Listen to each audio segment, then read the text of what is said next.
Welcome to Exit Stage Left. I am your host, Niti, and we are broadcasting live from the Food Church here on North Carolina. We are people at peace, and we have declared peace to all nations around the world. This is not a marketing or a promotional channel.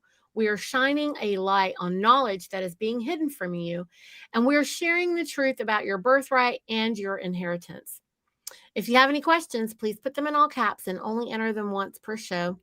Today, I am joined by Debra-Ann, facilitator of the Ombudsman Way, and we are excited to be here with you with some tools today.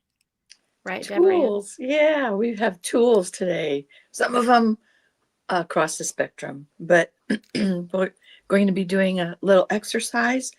So we are entering in a time, well, Anna had told us, 10 days, and we have no idea what that means. And so, the body gets nervous and, oh, well, and when you get nervous, oh my gosh, you can't think.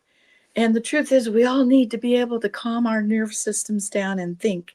And there's lots of tools. So one of the tools we're going to explore, because the other thing is, I know you all have tools too.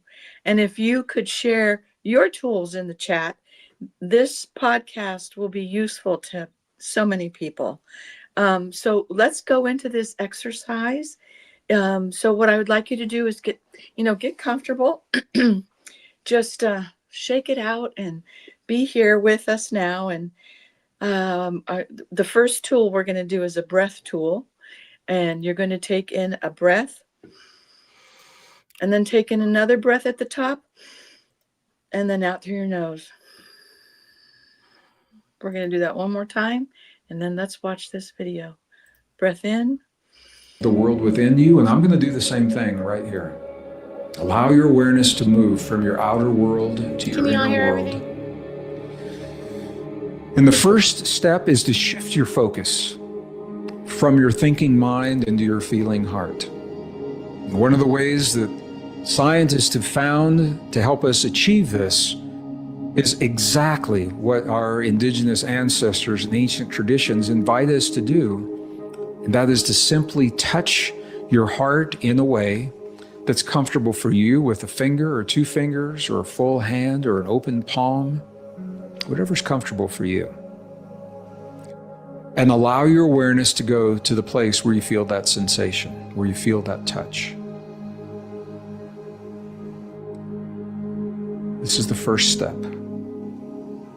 And everything we do for the next two steps will reflect this focus. It will all happen as if the focus is coming from the heart. It's all about the heart. Second step, I'm going to invite you to slow your breathing. Just a little bit slower than you would typically breathe. And I know that's different for everyone. So the key is to exhale for a period of time that is longer than the inhale. Exhale for a period of time longer than the inhale. The reason for this is because this is a language to the vagus nerve and the parasympathetic nervous system telling your body that you are safe. So for ease, I'm going to recommend maybe 5 seconds on the inhale and 8 seconds on the release. And you can tailor this to whatever it is that you need to do. With your awareness in your heart, I'm going to invite you to breathe in for 5 seconds with me. Begin.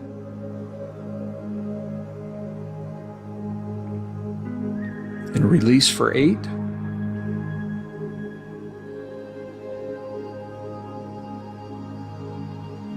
And just feel that shift in your body. Inhale again on 5 seconds.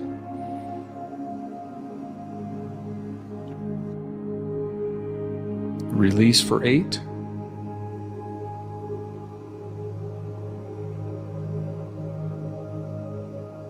And let's do this again. 5 seconds. Inhale.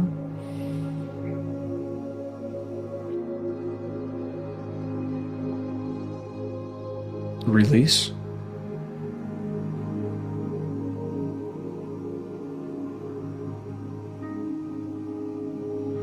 And to the best of your ability, if you can continue to breathe just about that pace, or whatever pace works for you.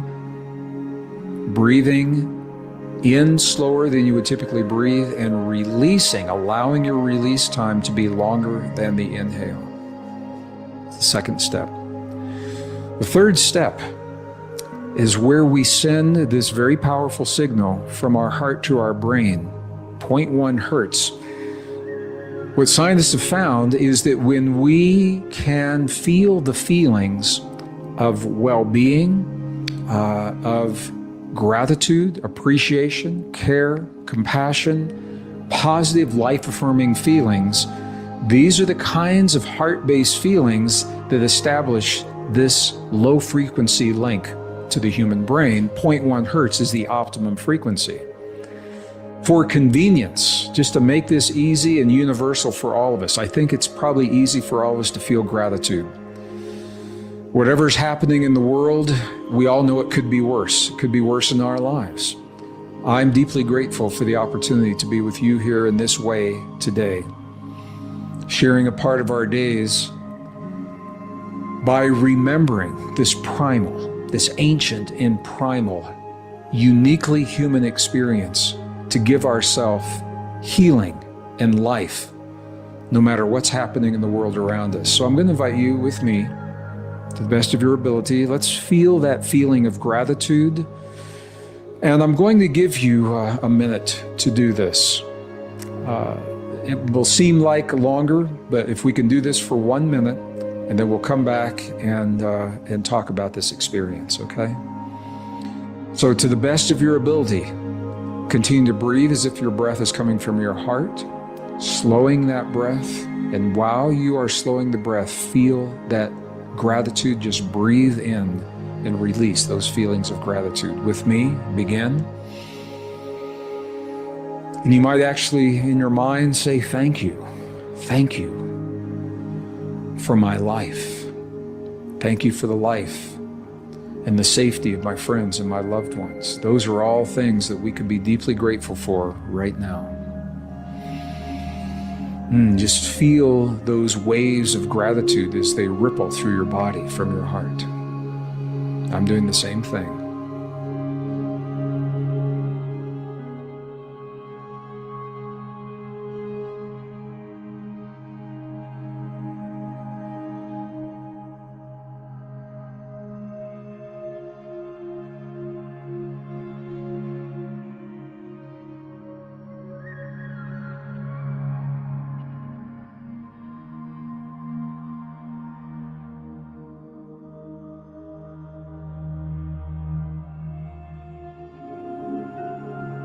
Remember to breathe.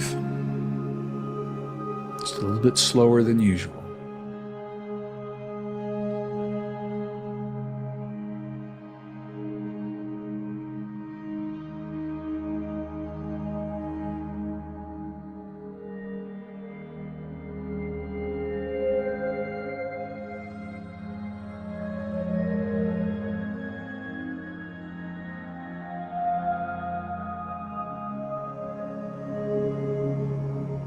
Okay, with one more breath, I'm going to invite you to inhale. As you release that breath, slowly begin to open your eyes, become present in the space that you've created for yourself. I'm doing the same thing right here. Please do not be deceived by the simplicity of this technique. This technique has been with us in our memory and our bodies from the time that we emerged 200,000 years ago, because this technique, this state of being, this state of consciousness, is the state that we find ourselves in when we're born into this world. And young people are in this harmonized state until they're conditioned out of it early in life. So if it feels familiar to you, this may help to understand why it feels familiar. As I mentioned, this technique is just the beginning. From this harmony, there are so many things that we can launch into from this state of optimized biology.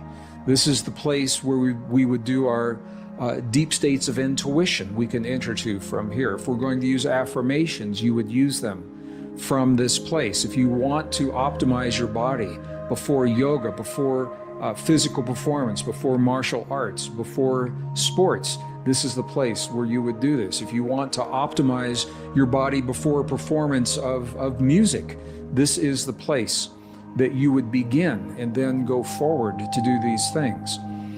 The scientists recommend optimizing this technique for about 3 minutes, at least 3 minutes. 3 minutes of this technique sends a signal to our body, begins a cascade of chemical experiences that last up to 6 hours, where our stress levels decrease, the levels of cortisol decreases, while the DHEA, the precursor to every hormone in our body, increases over 100% just from 3 minutes of doing this. You awaken the longevity enzymes, you strengthen your immune system just from 3 minutes of doing this, because you've removed the stress that depletes the immune system. So there's so much more that we could do from here. Truly, Heart-Brain Harmony is just the beginning. Thank you, Niti. That was marvelous. I hope you're smiling, people. I think one of the things that I notice when I do those, and I hope you all have tried this, but I was taught a long time ago that you can change and get endorphins going if you just smile. And that's a really easy technique. And you should try it next time you're feeling a little blue and you notice your face is not kind of doing anything happy. Just smile and see how it changes how you feel. And if you don't mind, Niti, I just want to go into a couple more things. So I just finished training in Siddhaveda, which is an offshoot of Ayurvedic medicine. And there's a technology that they have, which is to help clear channels that may be blocked. And a lot of it has to do with not only your physiology, but your emotions. And I just had to share with you that this technology, one of the students that I went to school with, I met her in India. I'm just going to say this briefly. She actually died. She was gone for 48 minutes. And she came back with simply doing what they call Marma Shakti, which you can think of as the pressure points that maybe Chinese medicine has, but in the Siddhaveda lineage, these points are places on the body where all of our systems cross. And so with gentle pressure, sometimes hard pressure, you get things cleared. But one of the most fascinating things is they're doing a documentary on what happened to her. And they were testing her blood, and they show a picture of her blood before she did Marma Shakti. And you see where all the blood cells are clumped together. And then they did the Marma Shakti on her and looked at the blood again, and all the blood cells were freely floating. They weren't sticking together anymore. And it was like, oh my gosh, we know this is an ancient technology, but now we have science that shows us that it is a technology that can be proven.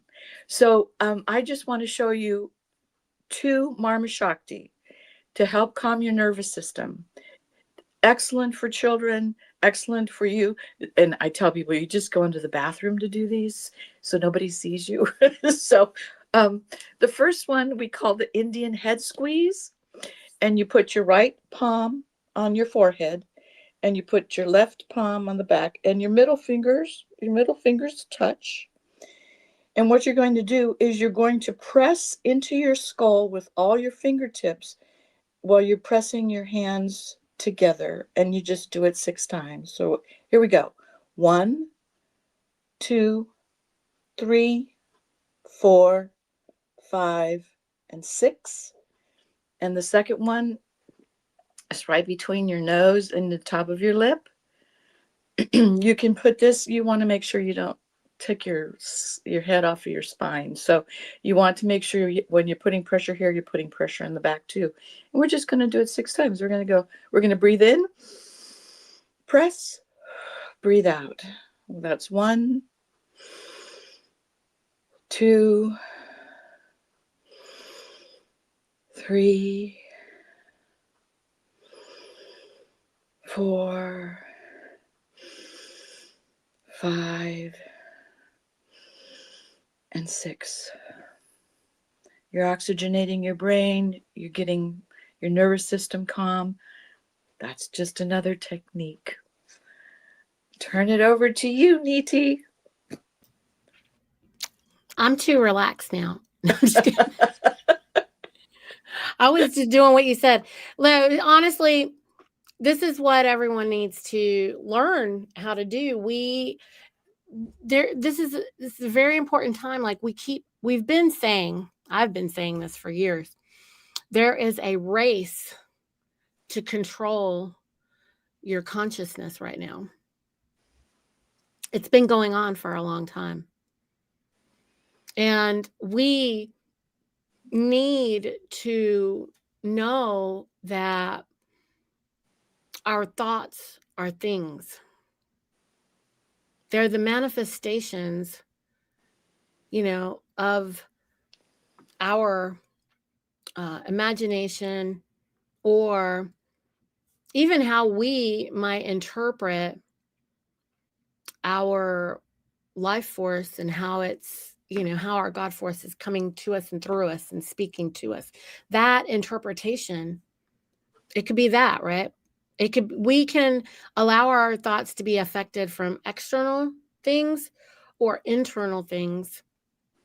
We can decide what we are going to allow.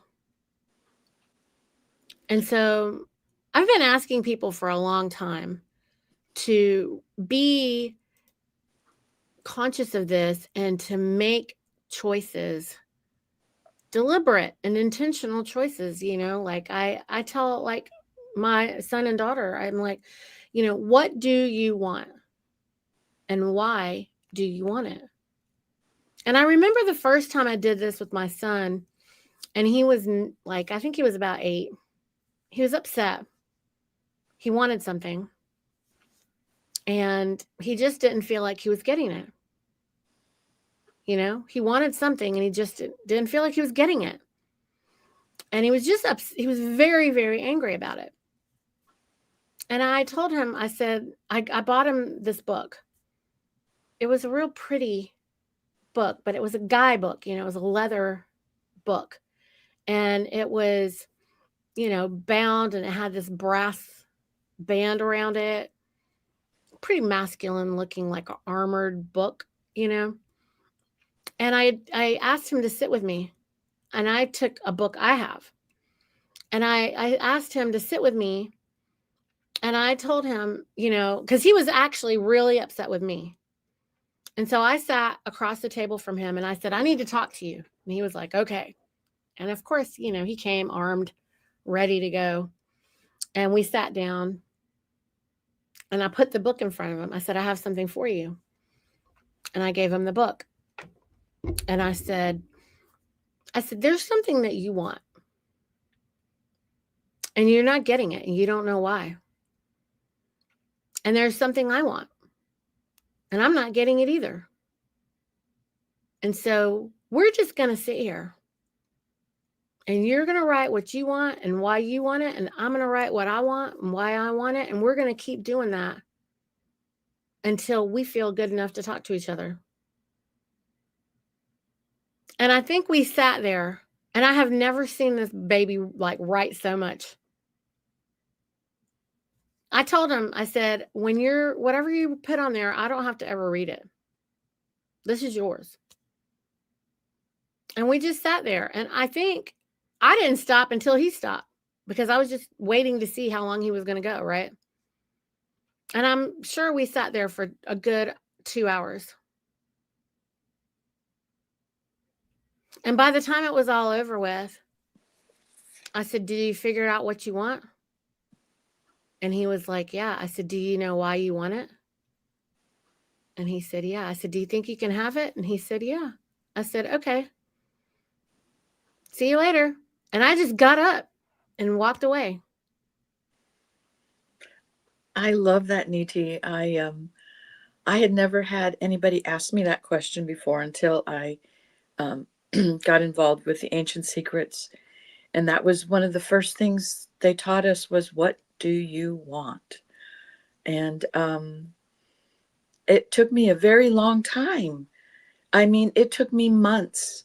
I told you, Mara Shakti, we do this all the time. There was this Marma point that we press, what do you want? And, I could come up with really grandiose ideas, but it wasn't really what I wanted. I wasn't really looking at myself. I wasn't really listening. Mm-hmm. And it took me a long time because I realized I didn't want to know what I wanted, because I was afraid then that I'd have to be responsible for making it happen. Mm-hmm. And once I saw that in myself, I was drawn to the Ancient Secrets because of the book that I read. But at that point in time, I had an osteoarthritic knee, and I could not walk on it. And I refused. Don't follow what I do. Just, this is what I did, but don't follow what I do. I didn't go to the doctor. I walked around in crutches until I could walk on the knee again. But anyway, I realized what I wanted was to dance again, because I wasn't able to dance. And I thought, Yeah. wow, that's kind of selfish. But no, really, I want my body back the way it was. And I got it. I don't take anything, and I can dance. And that's what I wanted. But you know what? I wanted to be in the assemblies. And the only reason I ended up studying for 3 years with Siddhaveda, and it was because I couldn't get into the assemblies. Believe that or not. Okay, so I would be really upset when Anna would ever say, just get off your couch and just step up and serve. Well, I wasn't able to. I wasn't accepted to the assemblies. And so if I couldn't serve, I was going to do something else. So I went and studied. But I really wanted to be part of the assembly. I really wanted to help build what we need to put back together. And so there it is. I'm sorry. I'm going to share one more Mara Shakti with you, because it's what got me through feeling, being targeted, and then the feelings that come up, because what Niti just said, it's what you do with it, right? It's how you handle it. And so I had a whole bunch of judgment coming up. I was hurt. I felt very bitter, and it took me several weeks, but I did this Marma Shakti on the left hand. It's the left hand held like the L, and right in here, you're going to find a very sore spot if you're holding on to something that's being blocked. And you press this 6 times. And I would do that. And I would do a series of 6 of these. And I would press this, and I would say, I picture this person, I'm forgiving them. And it took me weeks, but that forgiveness came, and I was able to let go of all of that stuff. And you know what? It really doesn't matter anymore, because everything is working out fine. And all these little things that, like I said, I know you all probably have a lot of things to share. I know someone mentioned they listened to the Hertz. I forgot where she wrote it, but anyway, listening to the music that changes your frequency. Your frequency, yeah. It can help to raise your frequency. So I agree. Like, all of us have been through some kind of craziness. I was for 18 months accused of crimes, high crimes. It wasn't a fight. I've never been fighting with anybody. I'm like, I'm a grown mom. Like, busy. We don't fight with people at all. But there is an active force working to stop Anna from getting the courts up. Everybody is terrified of Anna's courts. This is a serious thing. And, you know, our assemblies need to be able to recognize the fighting versus criminal accusations. And there's a lot of blaming and shaming going on because there are so many people that the programming teaches you to blame because you're not supposed to be wrong. The thing that's interesting is we weren't doing anything that we could have gotten wrong. Like for me, I don't know about you, Debra-Ann, but if I'm trying to learn something, I'm going to keep trying it. And I don't have a problem with you telling me that I didn't do it right. I have never been able to French braid. Not my own hair. I can play with other people's hair and I can do all kinds of stuff, but I can't do anything to my own.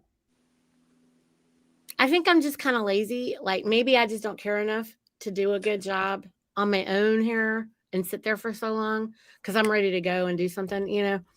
But if somebody else is playing with my hair, I can sit there while they do that. Oh, and it feels so good. Yeah, I'll let them do it. I can't do it to me because I just don't care that much for my own hair, right? But if I'm doing it and you're like, hey, Niti, that's not a braid, girl. That's not what French braid is. And I'll be like, but it is. And you'll be like, that's not what it's supposed to. See, look, it looks like this. What's wrong with that? Nothing. Absolutely nothing. Absolutely nothing. And so what is actually happening is not that. Because if that was the only thing that was happening on the assemblies, nobody would care.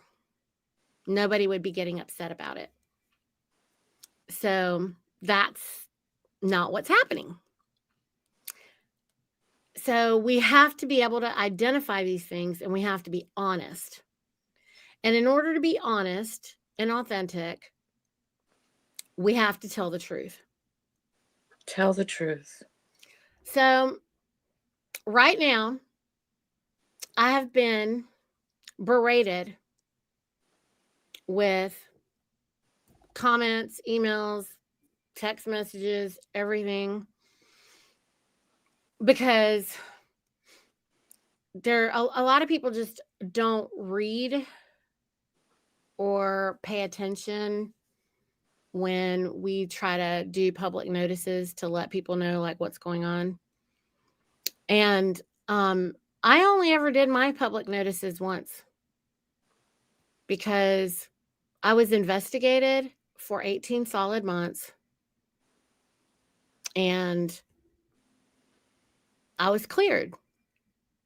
And when I was cleared, over and over and over and over and over and over and over and over and over and over again, then I got a recording from the Federation to share because there's so many people that are confused. And I mean, Anna was on the podcast with me and said on the podcast, Niti, the only thing you've ever done wrong is that you ran the International Business Assembly like a committee. And I said, I was just doing what my coordinator told me to do because I didn't know what I was supposed to be doing anyway. Because I was new on the assembly one time too. Yeah, we're all learning. Mm-hmm. And I just was trusting my coordinator because why wouldn't I? Duh. Like all new people. Well, I did do that until it didn't make any sense. I did it until I was being asked by people around me on the assembly to lie. Well, I don't lie. So Uh-oh. not going to tell everybody that. Oh, we're not going to tell everybody this. Oh, we're going to do it like this. Oh, when you're in a meeting and people are texting you in the background saying, say this, do that, bling, bling, bloom, bloom, then that's called manipulation or coercion or something. And if you guys haven't noticed, I just tell you everything. I just come out here and just put it on blast. And you know who else figured out that I do that all the time? Who? Anna and the Federation. Anna and the Federation. Yep. Whenever anybody says anything, I just put it on blast, like louder. When you decided to go work on yourself and do your study, I had already been doing a lot of that because I had to heal from the loss of my daughter. I did a lot of that before I wrote my book. And me writing the book was the release, right? That was just putting it out there. Yeah. Wow. And so that was what my work was. And then after that, I was just trying to focus on growing people. And then I could do that because I was done with that other. And ever since I started doing that, everybody's been coming for me. Because when you pour power into people like you just did, Debra-Ann, get ready, girl.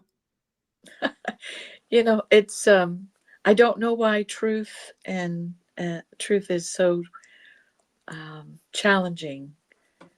But everybody's got to find their way and got to give them grace. But you're right. You need to understand who the people are I'm not going to say dealing with, are in community with. Well, you're trying to work. Hey, we're supposed to be working together. That's right. If I'm supposed to be on an assembly working with people, that means I'm supposed to work with people. Right. Okay, well, I got to work with you. And all you feel like doing is being a negative ninny or crying or blaming or shaming or something. Well, I'm not going to just keep sitting right here with my thumb up my rear with you spinning on the seat. That's what Anna says, right? She goes, you got all these people spinning on their thumbs. What are they doing? Well, I think they're doing what they've been taught to do. Mm-hmm. Because go get a job, right? Well, sorry, Debra. Well, I'm thinking specifically of dealing with the de facto, learning how to. So you're always on the. You're always nervous. I shouldn't say that. You're always looking to how to get out of a situation, and they are the bad guys, right? Because somebody has to be the blame. This is what I'm talking about. Right. Like they don't know how to do anything if they're not blaming and shaming. Yeah. So, just because I like chocolate ice cream and you like vanilla ice cream, it doesn't make you wrong. Mm-hmm. Right. There isn't a right or wrong. It's a preference when it comes to some things. But the way we deal with the de facto is different than the way we deal with one another. People to people, woman to woman, woman to man is different than the way you deal with the de facto, because it's living being to a false something that really doesn't exist. It's called a dead corporate fiction. Thank you. Mm-hmm. dead corporate fiction who is just doing their job. Yes. And so this is what I'm talking about, right? Like when they come into the assembly, and you tell me if I'm wrong about this, because I think we're saying the same thing. Are you saying that when we come together to work together, they're just coming to do their job? I'm saying I think people confuse how we treat one another with how we're treating the dead corporate entity. Yeah. So, for example, we are allowed due process. We know they don't give that to us, right? So we have to fight for it. But may I ask? Yes, please. Okay. For due process, there must be a criminal accusation. Well, I'm thinking specifically of people on the assembly that are casting stones at other people on the assembly. Okay, let me just bring it back to business. Okay. The assembly is a business. Yes. The only stones that you can cast on somebody have to be of a criminal nature. True. Otherwise, they're irrelevant. So someone has to determine whether it's of a criminal nature. That's Right. why we have the Ombudsman and we have the Oversight Committee. If it's not of a criminal nature, that's what your Ombudsman's for. And if it's of a criminal nature, that's what your Oversight Committee's for. But if you're being I don't think accused, the Oversight Committee is for that. Let me just say this.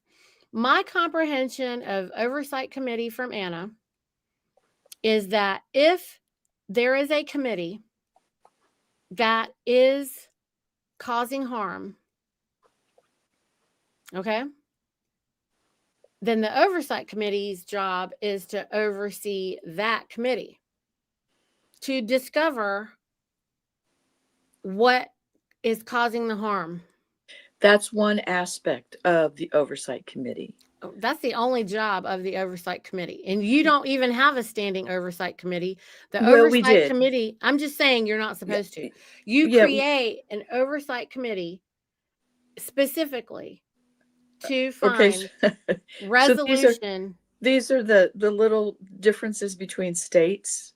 So in Michigan, our oversight committees will take complaints of a criminal nature. So let's say you have an assembly member who is defrauding another assembly member. They have to have somewhere to go.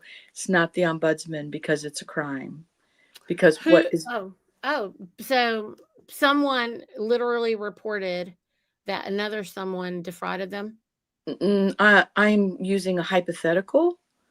Okay. So this is like if someone, let's say someone on your assembly stole money from another assembly member when they had a party. Did someone do that? No.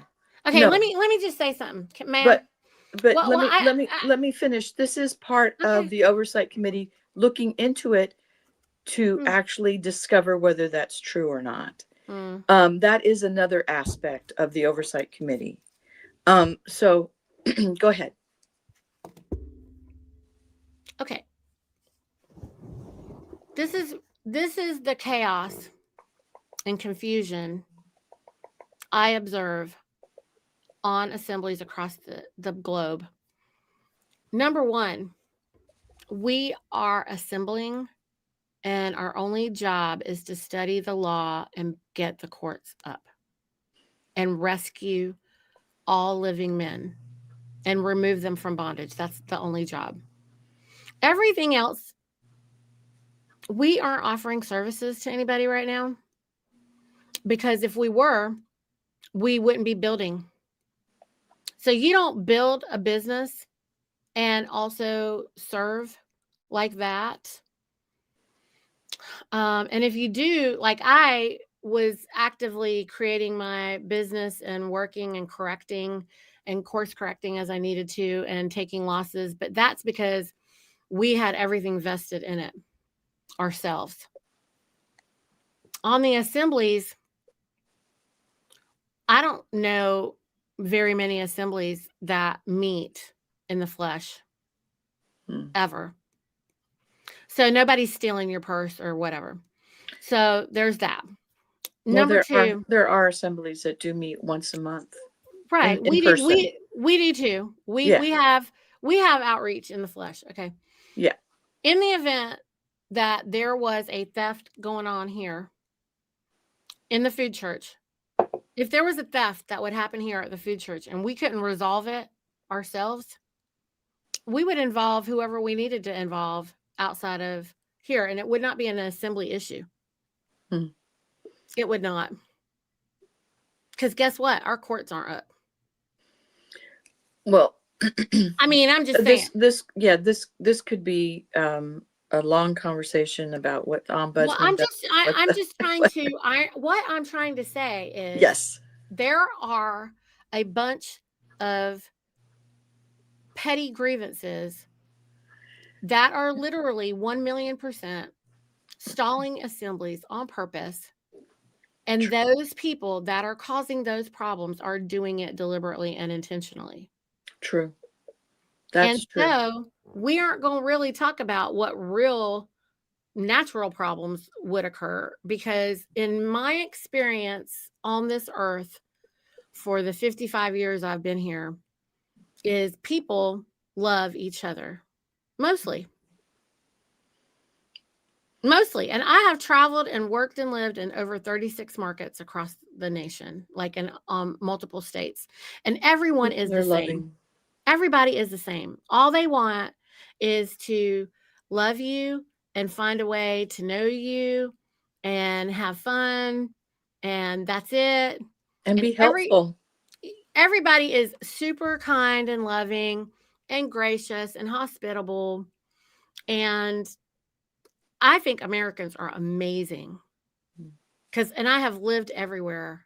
I have lived in multiple places, and even in the Northeast, where it's the most angriest people, all on top of each other, they have this anger tone, but they're really mostly loving. But they're just angry when they love you, It's like, anyway, if people are having problems on their assembly, it's my encouragement for you to start having more in the flesh meetings to resolve it, because when you get people together in the flesh, they are going to figure it out. And in the flesh meetings that we've had over here, and we've had them every single month for 2.5 years, never missing one. Oh, nice. We have had people that come through here that have come in specifically to instigate. Oh, we've had people come to instigate because it's open to the general population. It's an outreach. So we have people who come in. One time we had a group of 10 guys, and they were patriots. And they came in and they were patriotic, and they were ready to be sheriffs and hang people. And we were like, oh, we're people at peace. We're looking for peacekeepers. And they would rile it up, and we would say, whoa. And we always have people who are the marshals at arms in our meeting for the physical meeting to calm anybody down who needs to be walked out or whatever. They just are acting as that for the meeting. And they'll be like, hey, brother, let's go take a walk if we need to say something like that. Yeah. Once. And then those people never came back. And then we've had plenty of other people that are like, oh, we came here from the David Strait group people, or we came here from such and such, or we came here from blah, blah, and they found us on whatever.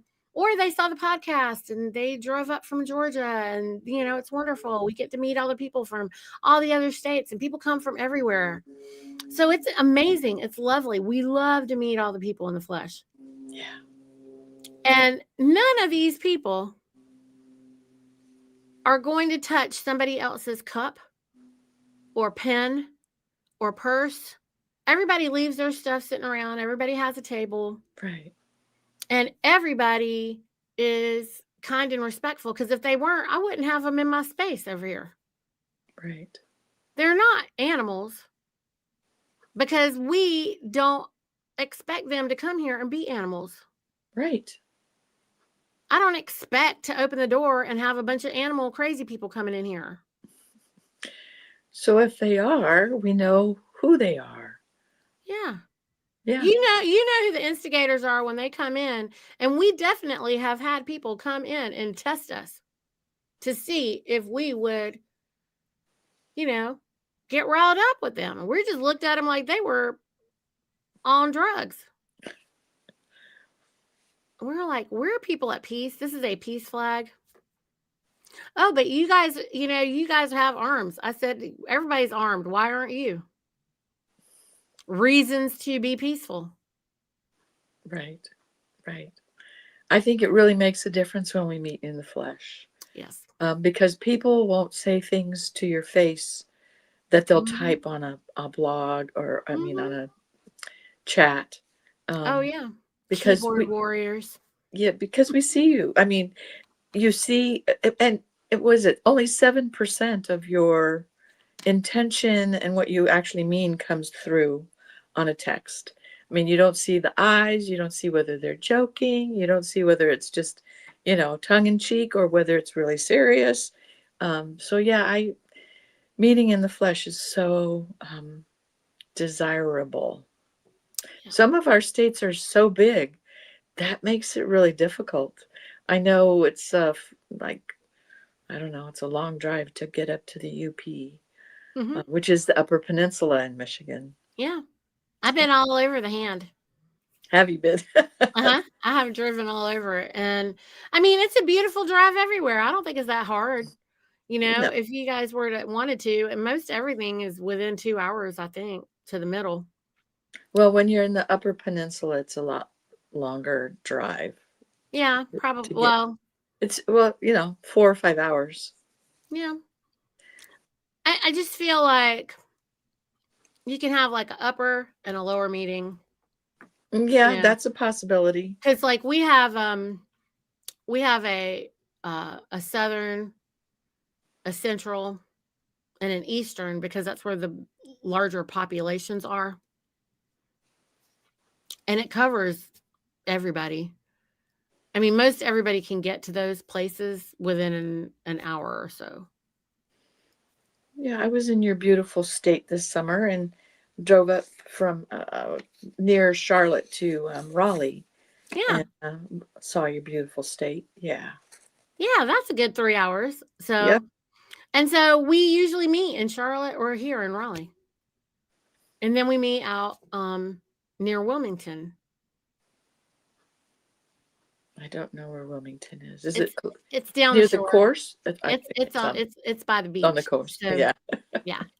So I just mean, and we need to, now when you get out west, then it's a lot longer, a lot slower travel. So it's harder to get through and navigate faster with the mountains.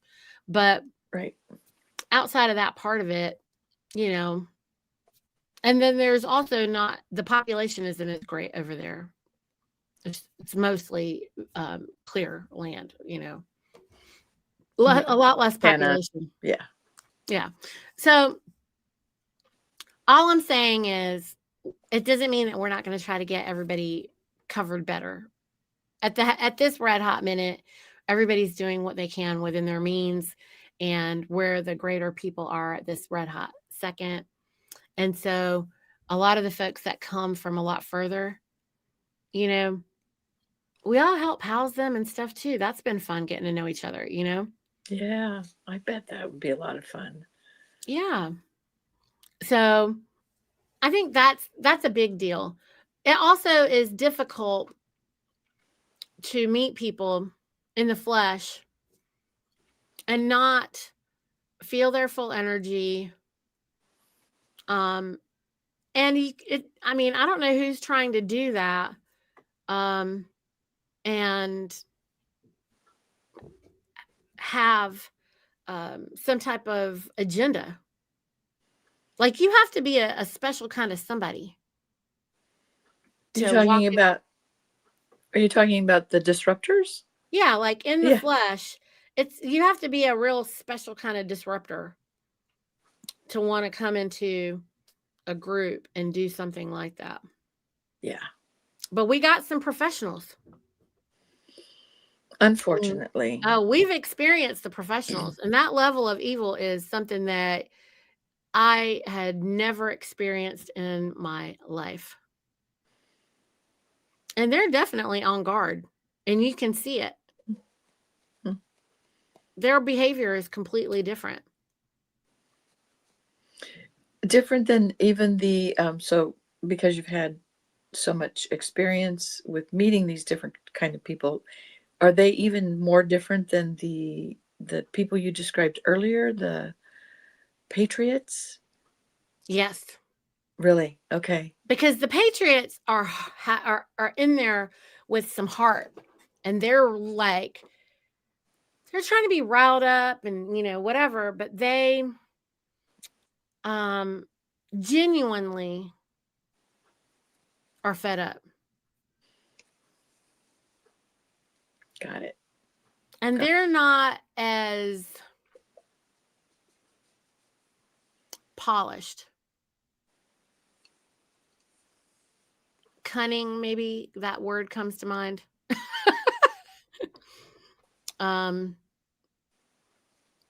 They don't have an agenda. Do you see what I'm saying? Like, they're not actually, I mean, they want to meet like-minded people. Right. And they're pretty riled up. And it's they're looking for the way out. They're looking for a way out, but they can't focus on law. It seems too unrealistic. They have a hard time believing it. I think they'd rather commiserate with people, and just, grill and drink beers and commiserate. You know what I mean? But it's they're more of that, and just like wear the same t-shirts or something. Yeah. And they want to be, like militia organized, but their idea of militia doesn't include peacemaking and operating lawfully or even knowing the law. And not because they're bad, okay? Mm-hmm. They don't, they just don't even know that this could work like this, like the law. Right. Very interesting. Mm-hmm. So it's in real life, when we're face to face and in each other's energy, we can tell the difference. The interesting thing is trying to tell the difference in things like our Telegram channels, whether someone's being sincere or someone's just being a disruptor. It's hard to know. I think you have to know where you're at. I mean, it's Telegram. That's true. And that's the 7% that comes across. You may not be getting the full message. So asking clarifying questions. I think that's one of the things I am really aware of when I listen to podcasts or people that are presenting things, is the definitions. What are we really talking about? Because the word that I'm using in one way, it means something different to you. Just like we just had this little thing between ombudsman and oversight. Your definition and understanding is different than mine. Is one right or wrong? And no, each state is different, right? But those are two committees that we have to have up to stand up our states. So that's very interesting to me. But different things, like you're talking about the law, like what law? Where are they studying it? Which law are we talking about? We on the land and soil have the common law, and I know you're studying this, so you would give a more accurate description of the different types of jurisdiction. But even jurisdiction is confusing.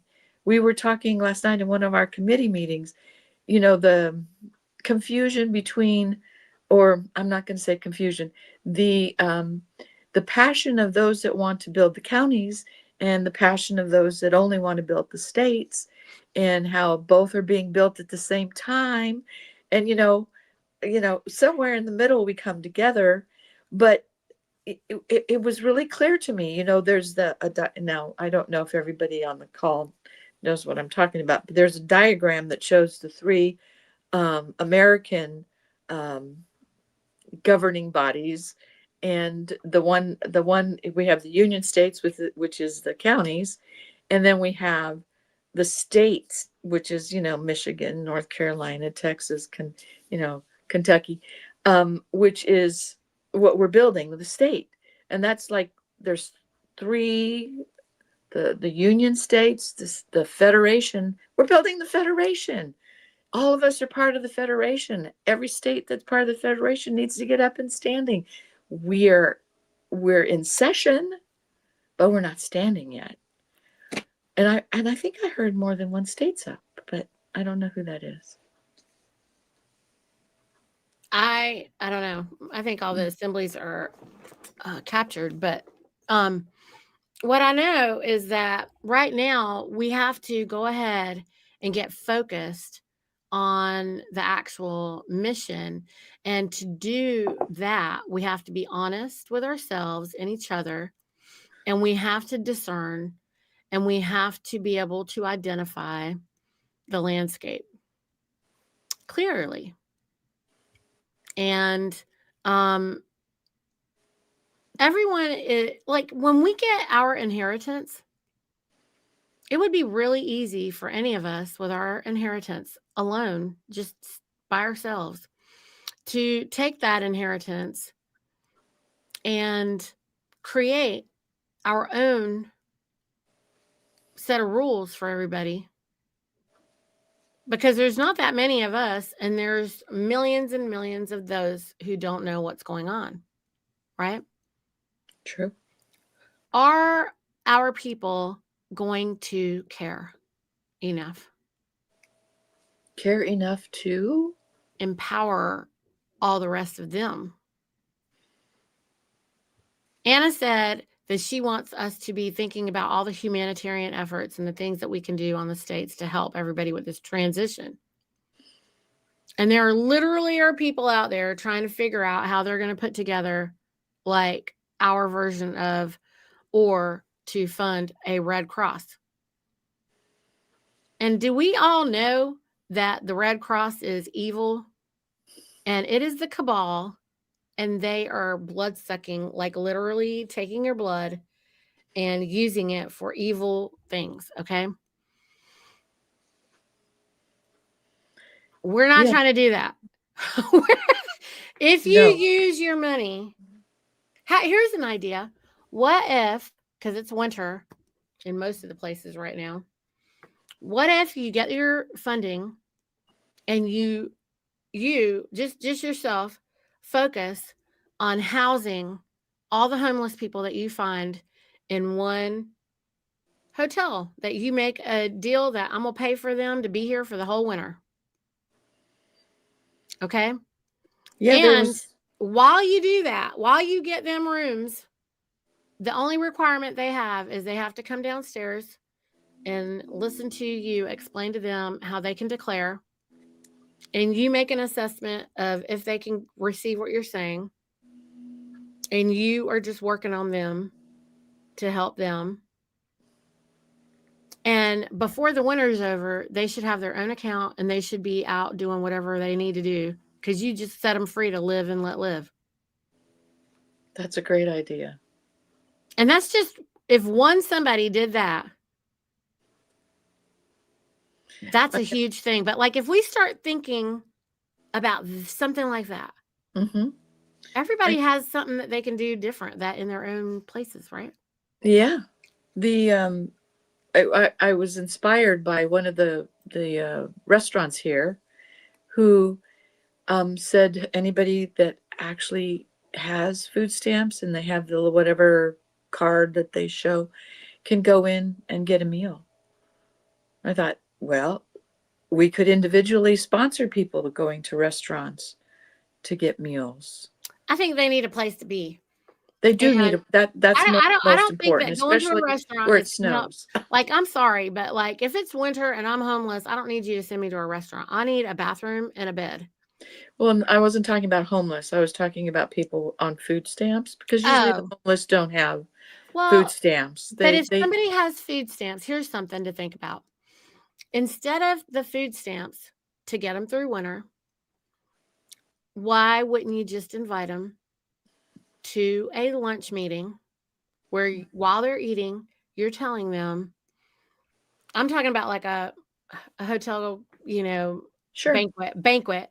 So you set up a banquet, they come, you feed them, you tell them how they could have their own money.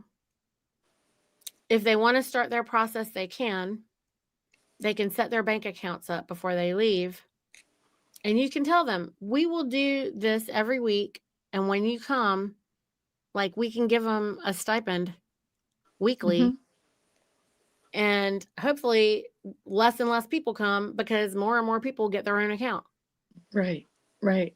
And that's another project that one family could do. Right. In a hotel and change thousands of lives. So if we all start thinking about things like that. Things like people that need services for children, yeah, there's so many things that Like, people what need help. services do they need for children if they get their inheritance? Right.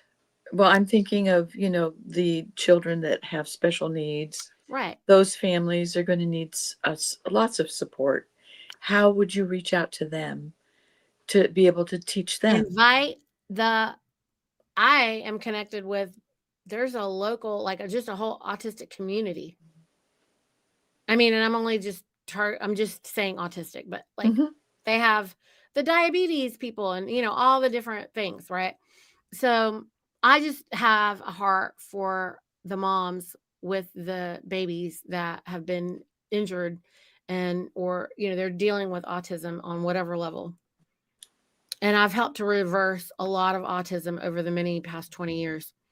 And so, that is something that I pay a lot of focus to.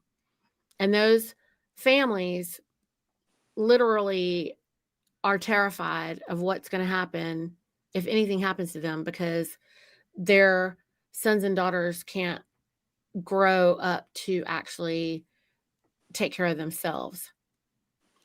But it would be easy for me to have an event, invite them for a weekend to come at their leisure, like an open house, because that's what they need. They need it to be like an open house. Right. Because they have so much chaos going on. They can't commit to a time. It's really difficult for them to plan things like that.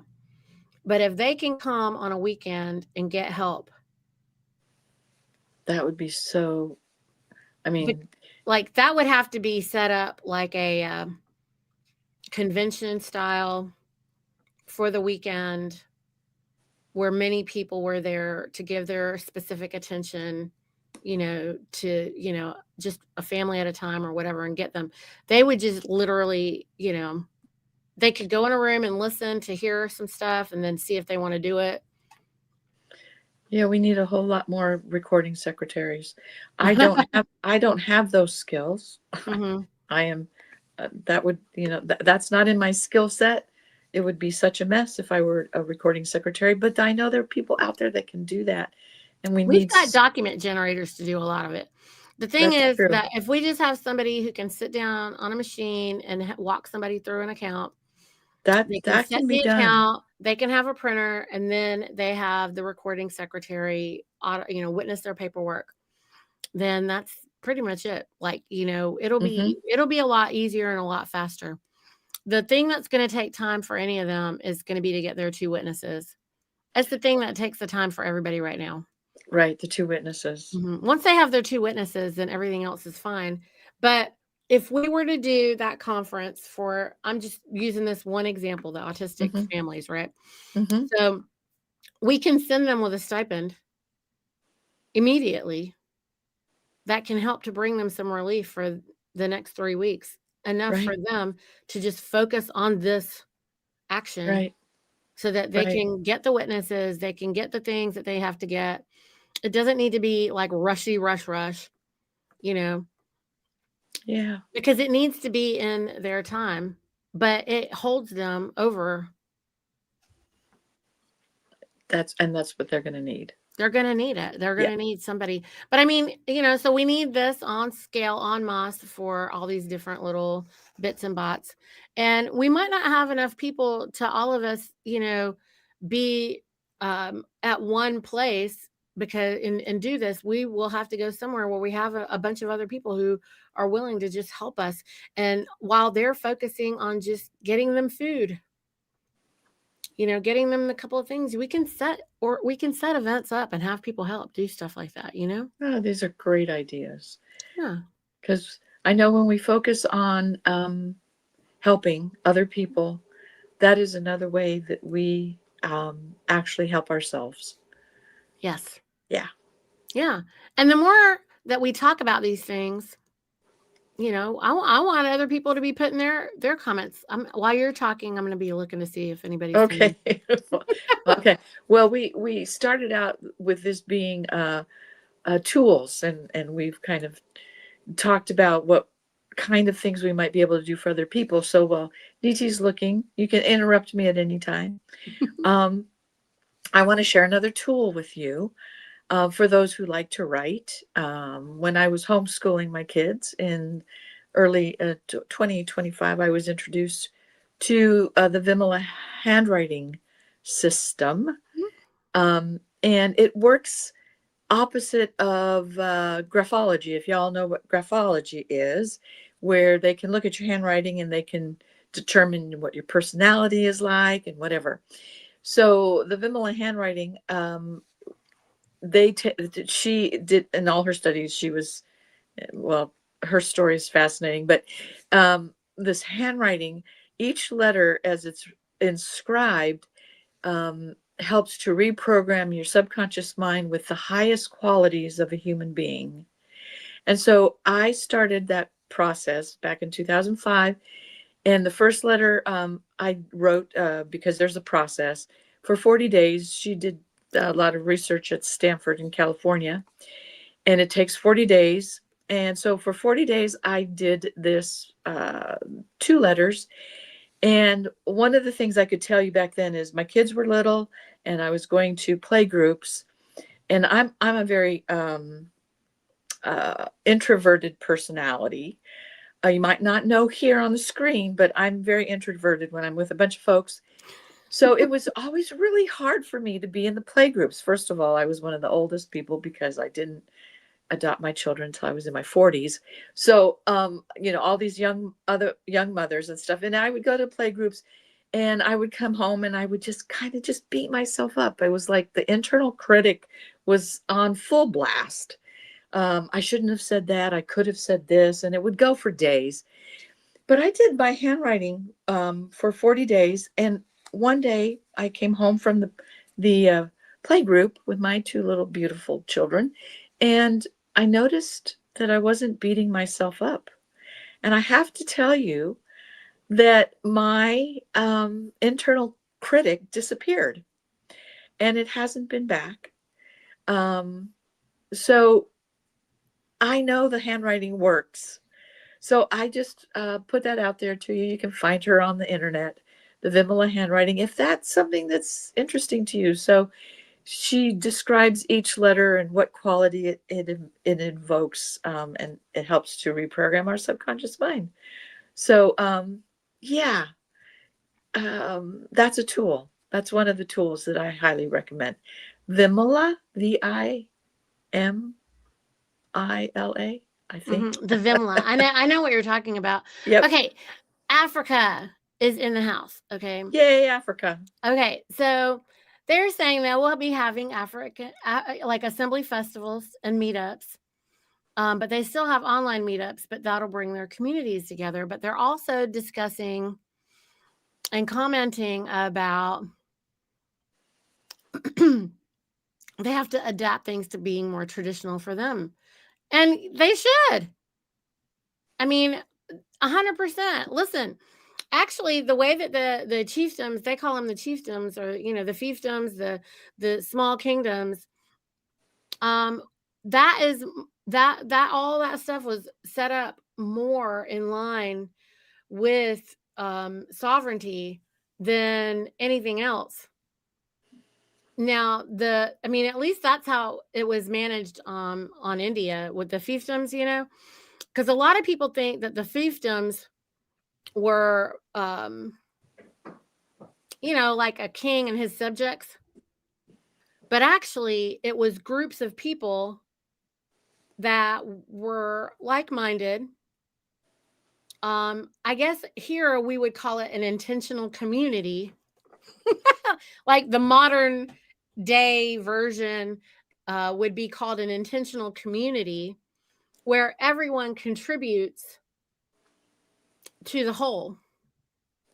And yeah, there might be a chief, there might be somebody who, like a group of people that organize things, for the community. You could call it community organizers over here. I mean, I know that we might be more familiar with what we would call like an HOA group or something. But if we don't call it that, all living men require some type of, coordinator, like mom and dad, they're the coordinators, right? Like you have everybody's family structure or whatever. There's always the people, the ones that organize the party or the dinner or whatever, whatever it is. And so, I know that on Africa, they're really trying to get a grip and start a lot of stuff. I mean, all of us are learning. They're definitely on the way beginning. And they're like, we don't need sheriffs and marshals. You probably don't. The way that America was set up, it was an understanding and a comprehension of common law that was practiced and comprehended more often all over Earth. And so that's why we use it. I mean, everybody knew that if there wasn't a sheriff on a county, then there was no law of the land being enforced. And so because there was no law of the land being enforced, there was a lot of criminal activity going on that specific land, like dumping bodies. This is a thing that used to be done. It would probably be, I would be interesting to know if the Native American tribes here are set up the same way. Right. As the Africans, I mean, or the Indian things. I mean, all these traditional cultures, nobody's saying to break out of any of that. Mm-mm. It's a study that you have to do. Anna has told Africa to study. She said, I can't tell you your laws. You have to find them. And your tribal structures are probably way more powerful and more loving, probably. And they're already in place. But the word tribal is corporate. So it was something that was established by the colonizers. So you might want to be careful with that. Like, just know, you have to be conscious of it. So what do the tribes call themselves? They're nations. They're native nations is what nations. They are. Yeah, the people are the nation. Mm-hmm. So they are nations. They are nations. I mean, lawfully, they're called nations. Mm-hmm. The state is the perimeter of the land and soil. I mean, you were talking about the counties and the states. They're inseparable. The people that think they can do it separately don't comprehend that the law is that, I mean, well, it's not the soil and the land is inseparable. Right. You can't separate it. That's I mean, true. You can go try. It doesn't work. So that's the reason why the state is being backed into the stall, and it has to be done in an order, because as it is bound, it was unbound. It must be unbound. And they don't want to know that or comprehend it, because it's being chaotically discombobulated by the deceivers. Well, yeah. The interesting thing is I think we're going little by little, we're learning And it's going to be interesting. The last thing I heard was, in order for this, because the state assembly that we're building is an instrumentality of the Union State, Mm-hmm. which means you have to have at least two people on each state, on County. each county Mm-hmm. for the Union states to be populated so that the state instrumentality can be completely built. Mm-hmm. We're dependent on one another. Yeah. So Juan's suggesting about opening up housing everywhere, getting the foreclosed homes. And that one you want to be careful because we're trying to get some of the foreclosed homes back to the people that they actually belong to because True. they were unlawfully and illegally foreclosed on. So kind of be careful with that. I think that in the very, very beginning, we will have enough money to be able to literally rent a hotel out for the winter. And why can't we just use that for a place for people to go? And while they're there, we are sifting and sorting them out so they don't have to be on the street being sorted out. They could just be there. And then once they get their solution established, right, they can figure out what they want to do because the idea is that they should be able to help themselves. Yep. And as we calm our nervous systems with all these little tools, all these ideas are going to come to the fore, and they're going to be marvelous ideas that we'll all be able to put into place. Yeah. And like Juan's saying, there's plenty of homes. So once everybody has their inheritance, our job is to try to make sure as many people as possible can get their inheritance. Right. And then they are going to make sure to try to help whoever's around them. Right. There are so many ghost towns everywhere, you guys. But everyone has to be able to, we have to honor what the people want, where they want to be. I don't know too many people that are homeless and you say, hey, you can stay in this hotel until we help figure out where you can go be and you can have your own place. That they're going to be like, no. You never know. You never know. But all we can do is offer it. That's right. All we can do is offer it. They're either going to come or they're not going to come. Right. Right. Hey, they still have their free will choice. And if they just want to go out there and be frozen or whatever, we can't do that. We're not going to be doing this at all, Richard. We don't do PMAs. Those are corporate. But maybe he was saying that because I was talking about homeowner associations. Maybe.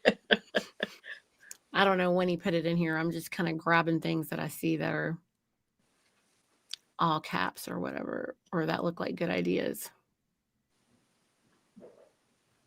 Yeah.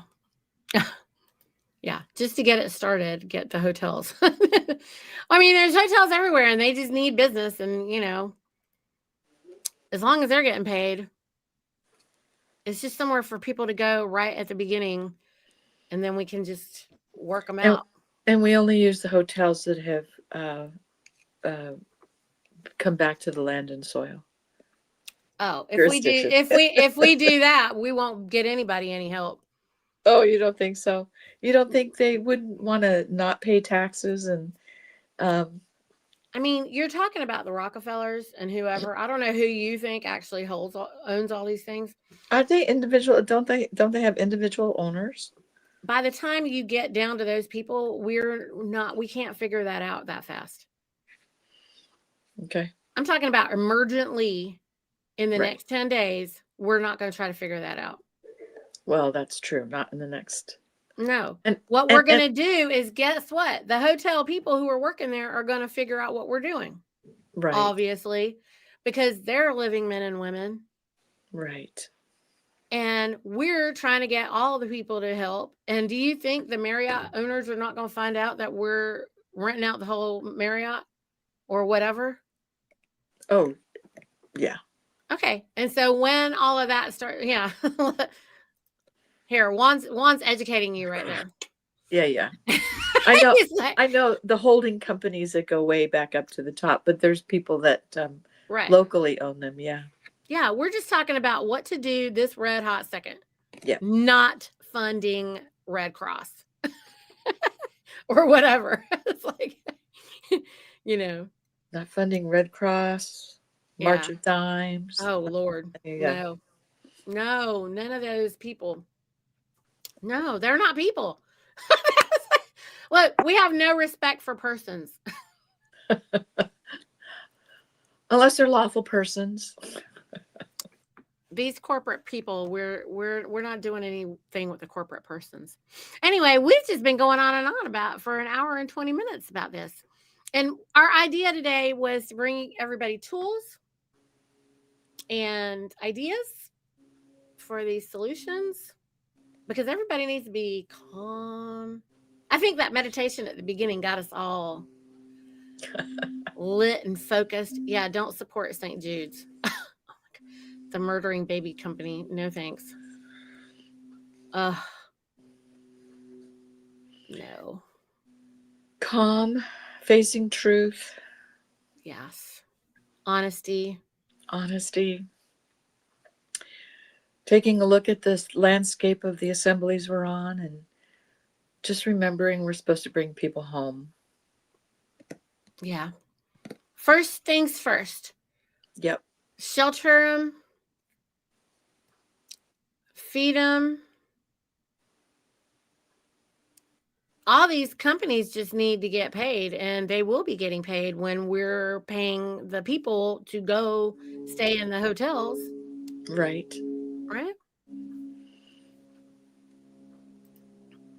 He likes your nervous system regulation idea. Thank you, Juan. Yeah, it's important. It's important, guys. We want everyone out there to just breathe. And all the ideas and the solutions are going to come. And we know you guys know what it is that you can do right around your 5-mile radius. You know, just. And for your families. Mm-hmm. Most families, I don't know if it's true of everybody else, but my family is all over the place. Mine is California, North Carolina. Mm-hmm. We got them all over the planet. They're in Singapore, England, Africa, Australia. Everybody's everywhere. So I think we have, the Indian people are just they sprinkled them all over the planet. Very good. Yeah, they're kind of everywhere. We just need to think differently. But Anna's going to have answers for us. And next Monday, we should know a lot of things. She was saying, and if you read her article, you want to talk about what you were concerned about, Deborah? Yeah, the last article, the one that came out today, Here, when she said, pull it up. Yeah, that would be great. And I loved your explanation, but it I don't know. concerned me just a tad, because she talked about the military not letting go of what belongs, the resources that belong to Americans. They're still holding on to it. Mm-hmm. And I think basically she says, as everything crashes down, if they don't release to us what we have for paying them, I mean, if they're not releasing the funds to us, we can't even pay them to do what they're supposed to do. So if everything it's not the money, it's the credit. The credit. That's don't the be part getting that confused. I was like, yeah. That was what I was concerned. Well, they're also holding some gold too, as far as I recall. Mm-mm. Not anymore. They've turned that over. It's the credit. The credit is what's the negotiation, because think about it. It's the credit. Okay. Hang on. She says it right here. Niti will find it. I know it's near the end. Mm-hmm.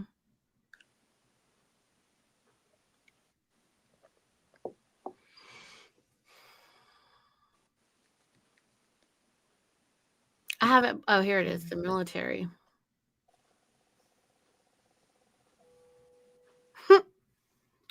Tony is calling me.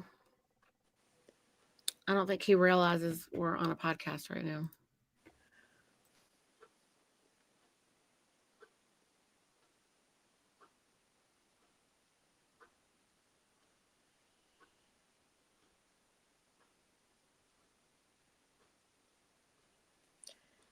Okay. Oh, you can't see what I'm looking at. There you go. There we go. Sorry, I thought you guys were watching. It's okay. We had a moment of silence, that was good. Yeah. Okay, look. It says, if we are not given immediate full spectrum cooperation to start dealing with the results of all the unlawful securitization schemes, there will be no money and no credit. The entire system will collapse and people will needlessly starve and freeze because those at the top are not taking effective action and are preventing others, the actual owners of all the credit and all the assets, from taking effective action. First of all, the people she's talking about is all the millions. It's not just about us. Okay? What she's talking about is there won't be any money or credit because they are all on the centralized banking system. Are you following that piece, everybody? What it means, if she makes them disappear, like, the Wicked Witch of the West, when she threw the water on the bucket of water and the witch disappeared, and if they just disappear like that, the problem is that you have millions. Like, we all know what we know, and we are less than the 1% of the 1%, okay? But if they just go, we're out, because, they're too dumb to realize that they could continue to be funded by us directly, then the problem is going to be all the people. Nobody will have any money or credit. We are already set because we have our bilateral banking system. She's not talking about us. That made me feel better. Thank you. I mean, I don't know if you want to feel better, because do you know how many millions of people are out there? Well, it made me feel better because what I perceived was that we would not be getting our assets or credit so that we could help, because of this standoff, it Right. would mean that nothing came to anybody. No, And we so already that's how have our stuff. Our Yeah. bank is already up. Nothing is going to affect us because ours isn't tied to theirs. Anna made sure of it. Right? That's what made me feel better, because then we will have what we need to rent those hotels. Right. And provide We will, place. but they won't. Now, the Right. hotel people might not have anything to be able to support the hotel to pay. Do you see what I'm trying to say here? Yeah, and if that's true, then we are From the hiring, hotel. we're hiring all the people to work the hotel as well Right. as renting the space. Right. Yeah, Then because it's we a will little bit be able bigger. to. Then it's kind of a bigger deal. You see? Then we would be, yes, Juan. We will be able to lend assistance like Bruce Wayne and Tony Stark. Exactly. That's beautiful. That's right. That's Yeah. a good way to put it. Yeah. It's crazy. I want that technology of Tony Stark. I know. So that you can push a button and fly. I think we can't Yes. handle that flying in the air, really. I think you want that, but you can't handle that G-force. It's not going to probably be really good. Okay, so she's saying the military is too blocking. The correct civilian authorities and the civilian authorities are starving the military. So they don't know that we are the correct civilian authorities. Their civilian authorities are starving them. See? Mm-hmm. This is the confusion when you don't comprehend political status. Even our own people don't understand the political status part. Right? The political status and jurisdiction, I think those are two of the hardest concepts for people to wrap their minds around. And I just don't know why. I mean, I really don't get it. But look at everything remains paralyzed as the last bits of cash and coinage are drained out of the world, leaving the vermin in charge of the coercive money mill known as the QFS system. But she's also saying, look, put another way, the military is preventing us from deploying and using assets that belong to us, which means we can't do anything to help them. Right. Okay. So the correct answer is for the military to hand control of the maritime commercial banks to the actual asset owners, which is us. That would be the credit. You see, that's the credit part.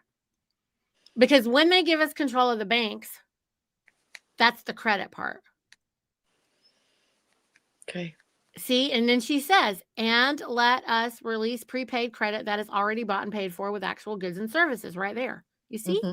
That has nothing to do with our $2 trillion that is already backed and vetted and whatever. You see what I'm saying? I do. Are you sure? Does everybody get it now?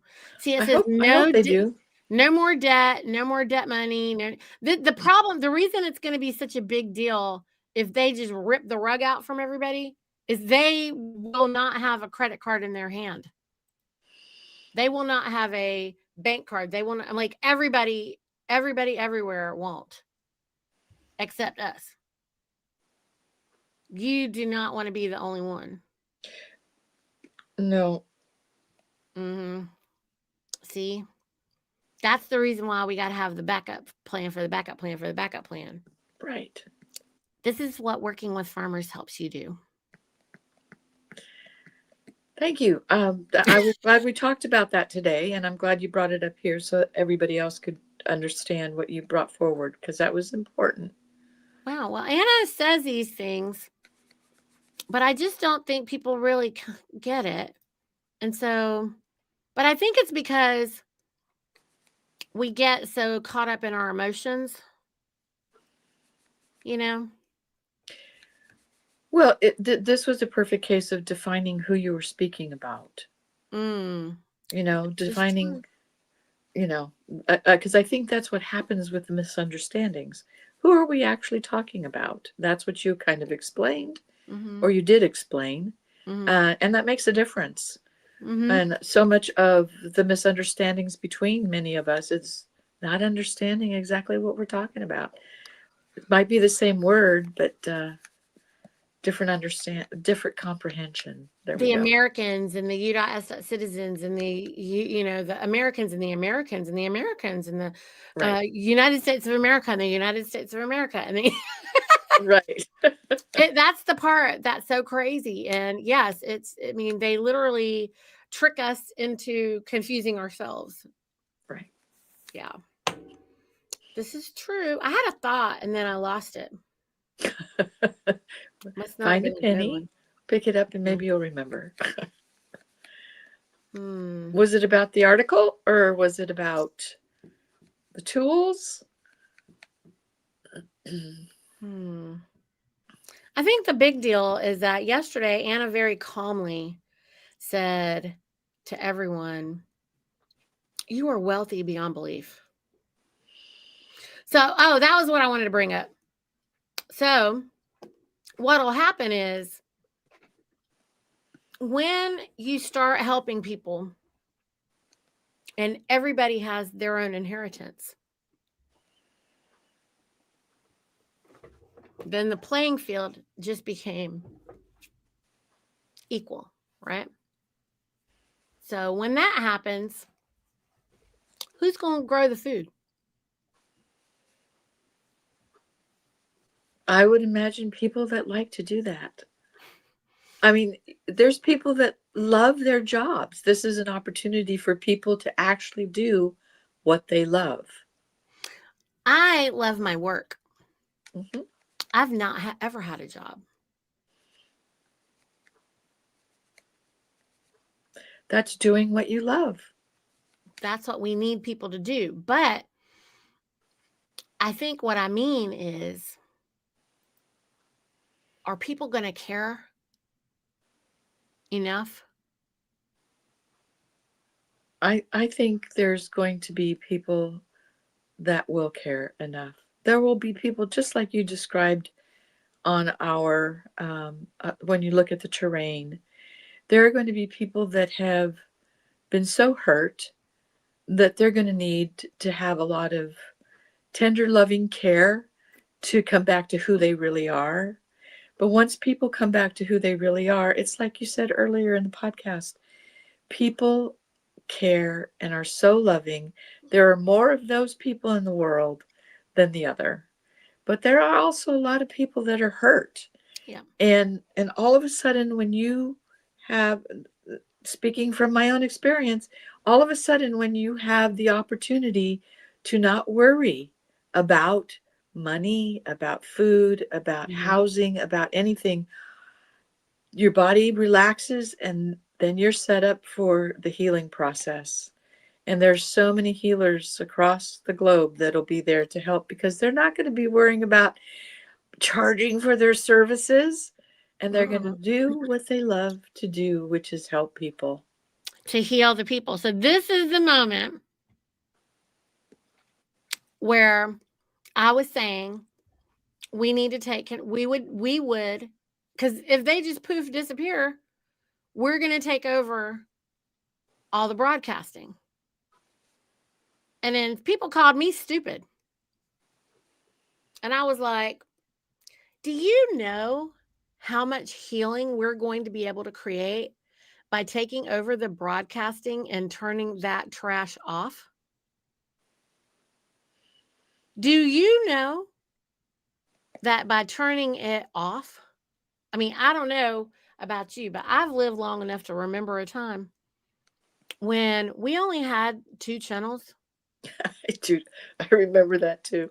And I remember there was only 2 channels, okay? And I remember when they weren't on all day. That's right. They only broadcasted stuff at certain times of the day. And everybody knew you're going to finish supper up, you're going to get the dishes done, and everybody's going to gather around for the broadcasting hour or 2. And then the sign off at the end of the night, always the same sign off. Yeah. It's and then it let people sleep at night. Oh my gosh. That is going to be so healing. People aren't going to know what to do when you go back. This is a funny one. Guess what, Susie? That dodo bird didn't take any of our farmland. He can't own it. He's not an American. That's true. He's got a whole bunch of titles that we call trash. He doesn't own anything. He thinks he does. He thinks he does. It's fine. But he doesn't. Yeah. No, he's not an American. But the best part is going to be when we can turn all that off. And when we turn that off, everybody's going to kind of probably freak out for a minute. And then they're going to see that the sky is blue and the grass is green and there's other people. All of a sudden, this isn't going to be working that well. We're going to have neighborhood barbecues again, where people gather and kids know all of their friends and their moms and dads know each other too. You do community cleanup. So many things that will bring people together. All of a sudden, they're going to start wanting to build something. Yeah. All of a sudden, they're going to want to build something. They're going to want to cook something. They're going to want to love someone. They're going to want to learn out of a book and learn how to use their hands and do the things, because they're going to be like, why do I have all this time? I don't know why I never did this before. Why did I never do this before? But that's going to be the most fun, is turning all that trash off. Yeah. Because most of these people are acting the way that they are because they don't know what we knew, which was how to lay in the grass and just stare at the sky. And all the alternative healing will have access to buildings that we don't have access to now, and people will be able to buy raw milk anywhere. Imagine that. Imagine just it used to real be food. How about just real food? It'll real be food. awesome because what will happen is that people are just going to only have access to real food. Actually, there's going to be a detoxification period. Because you know what's going to happen is that the corporations are going to collapse. Who wants to go work at the Frito-Lay factory? Blah. No more McDonald's. Aw. Sorry. Aw, too bad. Or People say people, it'll convert. It'll convert, and it'll have fresh food, real food. it'll be that will be that's going to be really. I think it's going to. I'm looking forward to seeing what the people are going to do when they have these empty buildings of whatever the crap it was, and how they're going to what are they going to put in there next? That'll be fun. That's going to be fun. It's going to take a minute for us to recover, but then what's going to be built is going to be just fabulous, healthy. The skies will clear, the waters will get clean. No more fluoride in the water. Mm-mm. The children will be able to detox and heal from all the damage that's been done. It's going to be, it's going to be delightful. And the schools, they're going to come under local control. You mean there are going to be empty buildings that we're going to use to do dance class or something, but Yep. we're not going to be using them for schools. Art, music. I don't know what. I mean, I don't know what, but in the very beginning, they also would be good places for people just to get housed. But I honestly think that the hotel idea is better. We don't need to create a situation where people are have the opportunity to harm each other. That's what we don't want. Right. We want everybody to have their privacy. They want their private space, and we need them to have it. The schools would be a great place for gathering to teach about our real history. I don't know. I'm going to say this, Debra-Ann. Mm-hmm. If we don't blow a hole in the middle of the building of the schools and open them up so that they're open up to the outside on the inside, I'm frankly could just be happy tearing them all down. We first got to tear down the 5G towers that are all around the schools. We could blow them up together. Do you know how fun it is to blow things up? Actually, I do not. You should come out to the farm sometimes because, well, we don't do big blow ups, but the boys on farms, they know how to blow things up. Okay. And it's not probably like what you might be imagining, like a giant building or something. There are little things that we blow up, but it's nice and big enough for us to be like, oh, you can blow that up. Sewing. Oh, yeah. Engine. I love that. Richard wrote about schools could teach sewing and small engine repair. I'd love to learn how to sew. I don't know how to sew. Really? I would like, we definitely need how to do all the trades. We need all the trades to be taught: cooking, sewing, candlestick making, all the mechanics, all of the electrical, plumbing, and then like real construction, like the kind that we deserve to be doing, like solid construction. The kind You know, that you take your time building that stuff, thinking it out. yeah, like being able to put in the water system and heating system where you go down into the earth. Mm-hmm. I think, most people don't do that because it costs too much. That would be amazing. Right. Yeah. Everybody needs to get back to, we used to actually, what Richard's talking about here, we did that. I did all that in school. I learned how to sew. I knew how to clean a carburetor. It doesn't matter. We don't have them anymore. Oh yeah, I want to ban all the electric cars. Can we Yeah, just put those in a definitely. pile and blow those up? That would be fun. Yep. Ugh, they should be banned. And I always wanted to learn welding, but we didn't have welding. But we did have carpentry. We built bookshelves. Lots to do. Mm-hmm. That would be good. Amish construction. All the woodwork that the Amish do. I know my daughter works for a company that supplies Waldorf type natural toys, Mm-hmm. and they get all of their stuff from the Amish, and it's just beautiful. And then they Mm-hmm. beeswax the Mm-hmm. finish, and it smells delightful, and it's just awesome.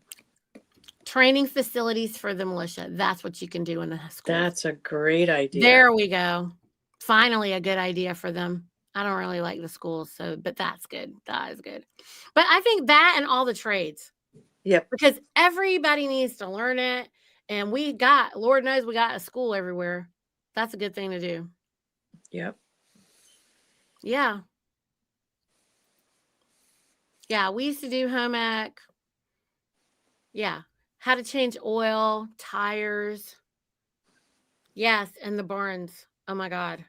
That's right. And what about all that traditional carpentry, the locking corners, and I don't know the names of all this stuff, but I know it when I see it. Like I know how to shop for it. You know that North Carolina was the furniture capital of the world. I did not know that. Yes. Greensboro was a furniture capital of the world. And I know how to find the drawers and the things that I know what they should look like, but I can't remember the name of all that artistry. I don't remember the name either, but there's a house here in Ann Arbor that the entire house was built by this one man who didn't use a nail one. Wow. And the wood is it's fabulous. Absolutely fabulous. And you just go in there and you're just in really awe of his craftsmanship. Yeah. It's amazing. Oh my gosh, we're going to see so many craftsmen being born. Yeah, it's like the interlocking. Yeah. Interlocking wood, yeah. Yeah, Japanese carpentry. Oh. I mean, yeah, we want to learn all the stuff. Yeah. Now we're going to throw the AI out with the 5G towers. It's going to be in a pile to get blown up with Alexa. Can't stand all that crap. And everybody's stupid smartwatch. Ugh. Well, once they learn what it's doing to their bodies. I don't know. I've been telling everybody about it for a long time. You know what? Tongue and groove. That's what it is, Richard. Thank you. Oh, good. That's what it is. Tongue and groove. That's how you do drawers and corners and all of that. Oh my gosh. But they were able to do tongue and groove with these various artistic precision with curves and designs. And they're like puzzles. It's amazing what they do. It is amazing. Mm-hmm. Oh yeah, the dovetail joints. That's joint, right. Yeah. That's right, Jim. Dovetail joints. Yes. All of that stuff. We need to bring all that stuff back. And we're going to have the best furniture and stuff again. Oh yes. Hemp is better. It's better than cotton and denim, and it grows like wildfire. And it also remediates the glyphosate out of the soil. Oh, And that, so the cool thing about the hemp is if we run a season of hemp and then we do a burn and then we run another hemp crop, which will come back pretty quick with the char, then you run and chickens. So the lamb will get what the lamb needs to get. The chicken will clean it back up again. And then you let it rest for a year. Then the next year you bring all the cows and the beef. And when you start running that rotation after that, but that's how you just get it going. And that's how you can remediate the land real fast so that it's ready to go ahead and produce something functional. And you're actually producing something within 18 months. that's amazing. And you put rabbits out there, and rabbits and chickens and stuff, they don't just reproduce quick and grow and, whatever, but they also are working the soil, massaging the soil, prepping it all out, getting it all cleaned up, getting it ready. But just stopping the weather warfare will reset our soil. We haven't been able to reset the soil because you have to have 6 solid weeks of cold weather to kill all the bugs. And that's what all the East Coast needs. All the South needs it so that we can kill all the GMO mosquitoes. Hello. We need a hard cold to reset the soil. Do you mean there's hope to get rid of mosquitoes? It's called cold weather, 6 solid weeks. But what it is they would create heat and they would disrupt they would make it warm. If you make it warm for 1 or 2 days, that just messes it all up. Now they're back alive again. They keep it alive.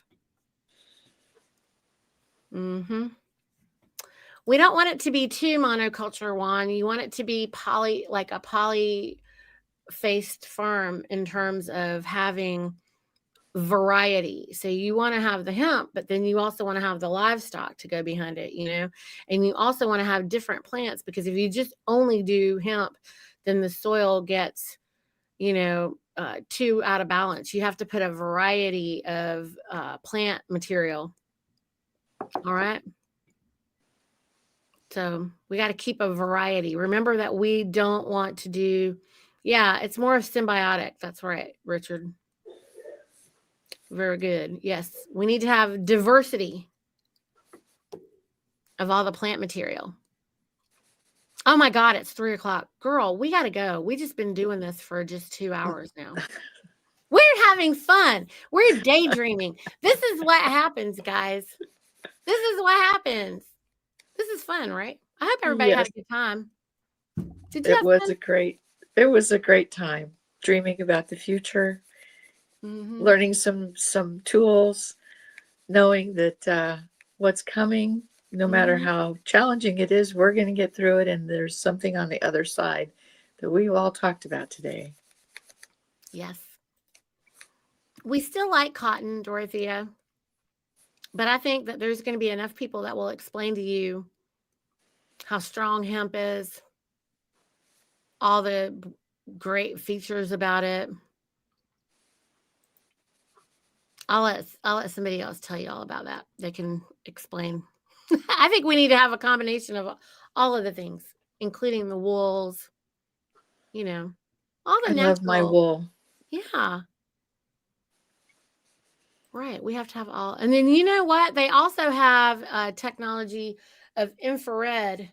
There's an infrared technology that can replace the internet. So we wouldn't have the EMF radiation poisoning. I want to know who's got that. And we need to get that just like we get the med beds. Okay.